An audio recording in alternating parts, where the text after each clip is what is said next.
God, the tears. Really, all she wanted, just to gain the approval of her family. And you still see the reflections. Yep.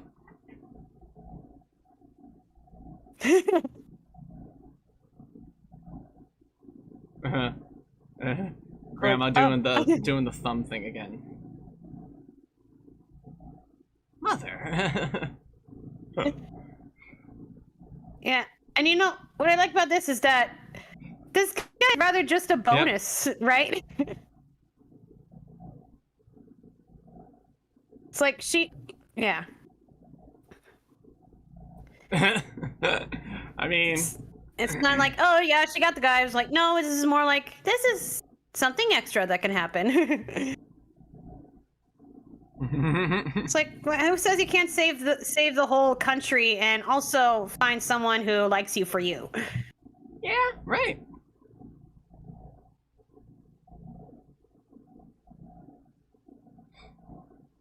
It's like, and I didn't have to like dress up all pretty to win him. All I had to do was be myself. And then a song that could. This is a pretty good gag. Okay, obvious. Well, it's anachronism. Yeah. But it's a spirit. It's a ghost dance party. Yep. Hey, this predates Shrek. Did Disney do the first dance party ending? Wait a fucking minute. Did Disney do the first dance party ending in an animated movie? When did Ants come out? Because I think no, Ants did a dance sequence. I believe. But was the whole Ants and Bugs Life thing 96 or 97? It was after. It was either 96 or 90, I don't know. Yeah, Matthew Wilder and David Zippel. Good job on the music here. And the original score by Jerry Goldsmith. Beautiful. Yeah, good job on the songs. Okay. And this is kind of our closing number in a way. So yeah, the Mulan story has been like revised and retold in different ways, but I think like the original that we're gonna see him next week. Yeah, the original that her father died when she came back and her mother remarried, and then she was sold off to be married, and she essentially committed suicide because her life became so miserable. There's a much more. The Chinese 98 Degrees and Stevie Wonder. What tends to happen a lot with myths and legends is that as they go on and ideals change, that the stories they tell change too. Oh yes, the like Los Angeles not just with Mulan. That there are other Chinese tales that started out very differently than what became the canon. You could Mark say. Hen, the lead animator for Mulan, and her father, Shang and Fa Li, the mother, I think. Supervising animator Ruben A. Aquino, Mushu, Tom Bancroft, the other animators who worked on him, James Baker. Supervising animator Bros Johnson for Shenpo and Ling, Sean Yu Falcon and Elite Huns, supervising wow, okay. Shifu and Grandmother Fa. Jeffrey J. The names are going by so fast. Daniel T. Hofstede was the only animator on The Emperor, probably because he only had a few scenes. But yeah. Mark Hen. Would Mark Hen still have been in the Florida unit? Because the Disney MGM Studios had the real animation studio that they had at the time. But anyway, I was gonna say, so yeah, the significance of having Mulan, the dragon pendant pretty much brings it circle. Emperors are pretty much the only people who have dragons in their temples and like areas. So the family having not only Eddie Murphy but also the Great Stone Dragon kind of out there, but it also puts to foreshadow how if the spirit of the Stone Dragon left with Mulan, right? Then it was foretold that the Emperor would bow to her, really, in a way. And you'll also note the cricket This is Christina Aguilera. Yeah. The cricket is with her when she's at the matchmakers and when her father comforts her after the matchmaker incident. but when she goes up to defend him from the draft, the cricket is not with her. Her father gets very stern with her. The cricket isn't with her when she's at the dinner table. The cricket is with her when she's at the dragon statue and decides to leave. The cricket is with her the whole time through the army. The cricket is with her when when Shang decides not to execute her, and the cricket is with, like, that's my point. The friggin' Tony Anselmo is a key assistant. Yep. Donald Duck's Tony Anselmo, I think. So yes, Mulan is the only one in the Disney princess lineup who's not actually a princess and doesn't marry into royalty either, but she's included because you know, she was the Disney's first Chinese heroine. Like, oh, we have to include her, and that because then the Asians are going to be breathing down our necks about it. Let's think about this, right? She not only had the emperor bow to her, thus giving her the privilege to fucking Ruth Lambert. Give it up to Ruth Lambert. Ruth Lambert did great job in the casting department. Shan Yu, Michael Ferrer, Firestein. Shang was B.D. Wong. The singing voice of Ling was Matthew Wilder. Wait, that name sounds familiar. Matthew Wilder wrote the music. Oh, well, there you go. I mean, anyone who can play songs can, you know, sing songs too. Yeah, probably. Songwriter. I guess. That's weird because he sounded so much like him. I guess it's like the Danny Elfman with Nightmare Before Christmas situation. I suppose. I'd say it's more like Donny Osmond filling in for B.D. Wong in the singing department. You know, it's where it's no. What I mean is like he's recording the demo and then the actor's like, oh no. You're right. Yeah. You're right. And there's the Florida technology crew, the California technology crew, manager of 2D, manager of 3D software, guys. There's so many people who worked on this. I remember when Jess Harnell is a vocal contractor. That makes a lot of sense. going on about Mulan, Mulan's status as a Disney princess. I remember, like, I think it was when I was around 10 when we went to California Adventure and ate at the Ariel's Grotto restaurant, and we met with all these princesses, and then Mulan walked in, and my little baby brother, who of course is just.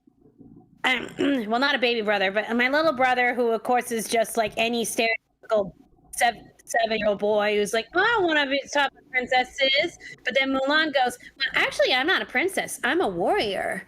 And I'm like, huh? Okay. It's the thing, right? Because like, Mulan, like, a lot of boys go through that phase. Mulan was not only like, an emperor bowed to her, thus giving her the privilege to hug an emperor. She also she's also like a soldier. Like she was in the army and a great soldier at that. Like she did such a good job. and a big heroic act is like the third requirement for Disney princess. But what about all the other ones who actually are princesses and do great heroic acts, like Megara and Kida and Megara's not a princess. And Jane. What do you mean Megara's not a princess? She marries a god! What's more royal than that? Who's technically prince of the gods because he's the son of the king of the gods. I mean, I guess in a way. And she does a heroic act. She sacrifices her life and literally dies for the man she loves. She does do that. That indeed she does. Yeah, and there's a whole video she should be included in this. She does have her important water at her little song at the fountains. Yes. But anyway, let's beyond that. Mulan. Oh my god, Mulan! Like, what a great movie, right? Megara was apparently also a princess in the Greek myth, so yes, doubly so. Well, there you go. But yeah, like, this movie was beautiful. The art direction is great. I think this movie really does. I think this movie does what Hunchback of Notre Dame really wanted to do. They really wanted to have a movie that leaned adult and, talked about and did some really heavy, dark shit, but was also your typical Disney fare. Animation excels at comic work and gags. So and it's part of the Disney spirit since Snow White and the Seven Dwarfs. So to be able to straddle that line, and not only and also being able to lead it, I think by leading into those adult topics by actually having more adult jokes. Like, there's like a couple of adult jokes in A Hunchback of Notre Dame, but like, this movie... the thing that's adult about Hunchback of Notre Dame is the themes. Yeah, but like, I feel like that whole thing about like animation being good for gags, I feel like the fact that this movie also had adult jokes in them as well. Like, you can have you have the bit where like only adults would understand why the little gargoyle wanted to fuck the goat would be funny. Or the whole, like, when she's about to say son of a bitch, just like, we're in a church. It's like a joke that only adults would get. But like, I feel like this movie really did it. Like, I think this movie really did lean on like a lot of adult humor. I think Disney, and the thing is, both in style and substance, Disney will never make another movie like this, and it makes me sad.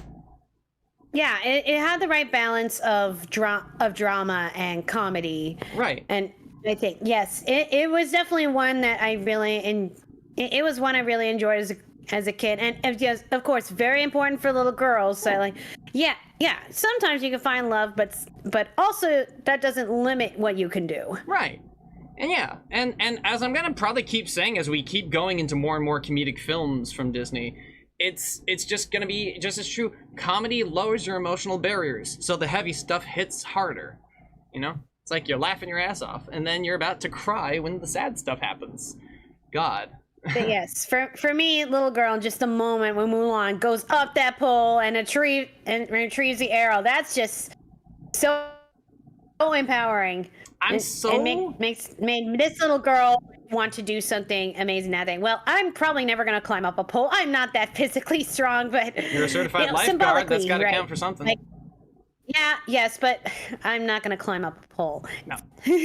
But yeah, that's. Honestly, I really love that we both have like a great appreciation for this movie, and for the same reason. Like, I talked about the animation a lot. I talked about the arcs and, of course, some of the context of the songs.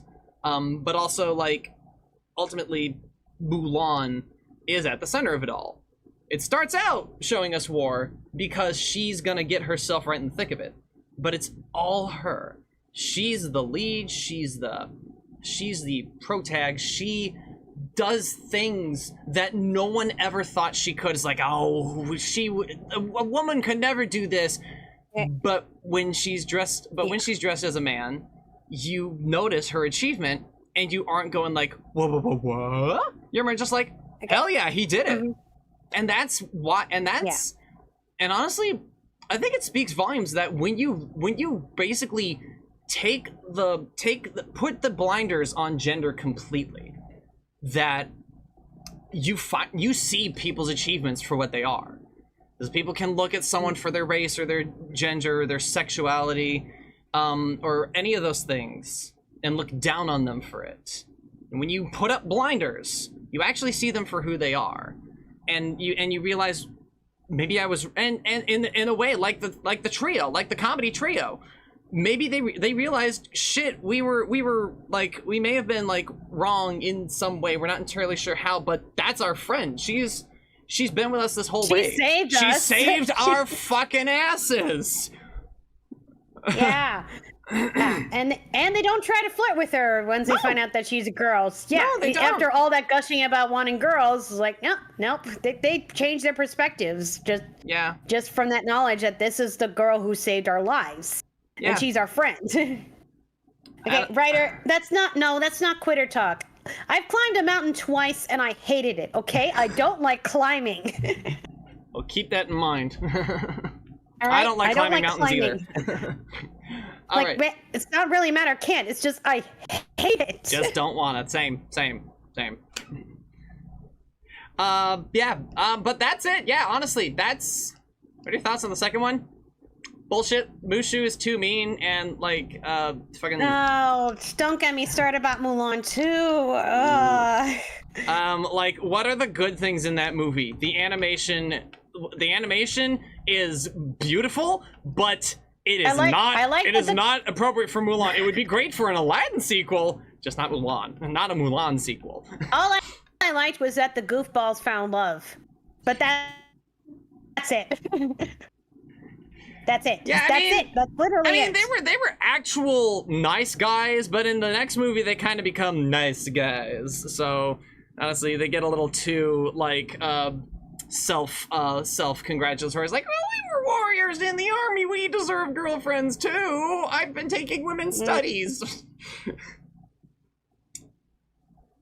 But I mean, yeah, but mostly I just like rooting for the goofy guys. I don't know. One thing I do like about the movie is minus the one little racist bit in it is the "Wanna Be Like Other Girls" song, because that's kind of cute.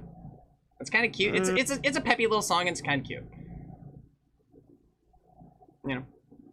Yeah, no. Mostly I just like rooting for the underdog goofy guys. I mean, I have a goofy guy. Oh, you got a little clam man, hyunk. Yeah. All right. We're going to talk about an entirely different kind of man next week. A man who has basically lived his entire life in the jungle and doesn't know what pants are. So thank you all so much for joining us on this. I think that has a good balance between drama and comedy, too. It does. It really does. Thank you all so much for joining us on this epic... Honestly, just epic. And if you're viewing us after the fact, thanks for watching. And until next time, remember to take care, stay safe, and be kind in all that you do. Good night, everybody! Bye-bye. Forgot the Chinese word for goodbye.